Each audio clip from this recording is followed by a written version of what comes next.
This is TAGOS Leadership Academy, a project-based school in Janesville, Wisconsin, my school. Also where I found some of my teacher and student interviews.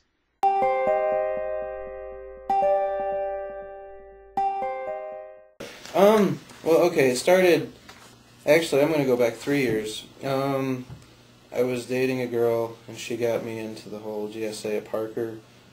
Tried to do the Day of Silence, and almost made it the whole day.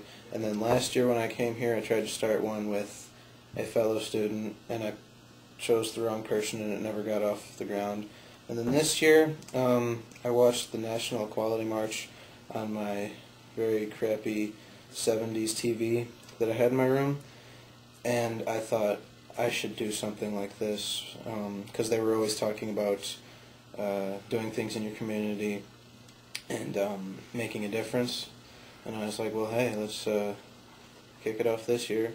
So I went up to my good friend Annie, and I was like, let's start a GSA. So we did. Why did you decide to be the TAGOS GSA advisor? Because it didn't seem like anyone else was interested in doing it, and I knew a couple of my students were interested in it and expressed interest in it, and I saw an opportunity to help make a difference, I guess, at TAGOS. I knew that this was something that people had wanted but hadn't happened yet. Do you think having the GSA has or will in the future better TAGOS? In the short couple of months that it's been in existence, I've gotten to know a couple students better, and I think that I've seen more openness from some students, which I think is fantastic, from the kind of social support network side of things. In my mind, that's where the success has been so far, is like just creating this safe space for people to exist in.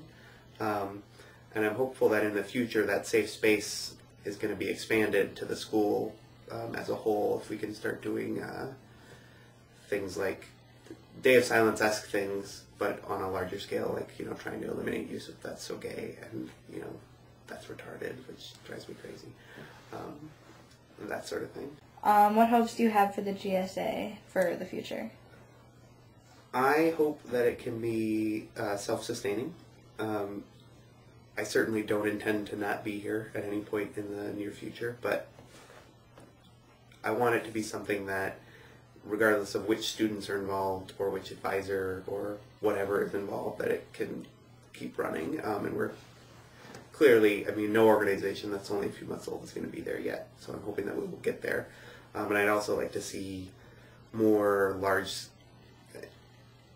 this is pie in the sky stuff, but I'd like to see large scale stuff like I heard about Words Hurt Week, I think it's called, that when I was at a conference where there was a whole week that the whole school participated in, but it was sponsored by GSA to kind of talk about all kinds of discrimination, all kinds of name calling and bullying and that sort of thing beyond just LGBT issues, but just for like the whole school. And it sounded like it made a real big difference for a lot of people, and I'd like to see the TAGOS GSA starting to do that in the larger TAGOS community. That's the one with like the posters all over the school and stuff, right? Yeah.